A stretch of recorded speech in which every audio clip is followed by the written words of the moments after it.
सिंध काबीना में अब नए चेहरे सामने आने का इम्कान है। ज़राए के मुताबिक नए चेहरों को तर्जुमान, मुशीर और मुआविनीन खुसूसी बनाया जाएगा। मजीद जानते हैं डॉन न्यूज़ के नुमाइंदे खावर हुसैन से। खावर, कौन कौन से नए नाम जो हैं वो सामने आए हैं?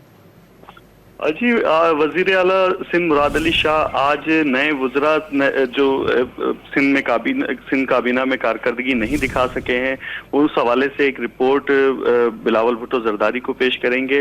बिलावल भुट्टो जरदारी ने वजीर आला को हिदायत की थी कि महकमे में कारकर्दगी न दिखाने वाले वज़रा से उनकी जो कलमदान है वो वापस लिए जाएं और सिंध काबीना में नए चेहरों को शामिल किया जाए।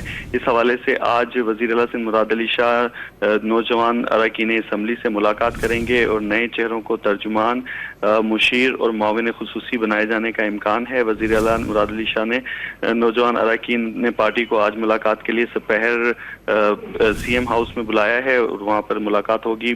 बैरिस्टर हालार खान वसान जो है वो काफ़ी ज़्यादा पुरुमीद दिखाई दे रहे हैं कि उनको भी कोई जिम्मेदारी सौंपी जाएगी। इसी तरह से दीगर जो नौजवान अरकान असम्बली हैं उन्हें उनके इंटरव्यूज़ भी किए जाएंगे, उनसे बातचीत की जाएगी और उन्हें मजीद शामिल किया जाएगा। तो सिंध काबीना में बड़े पैमाने पर रद्दोबदल होगा।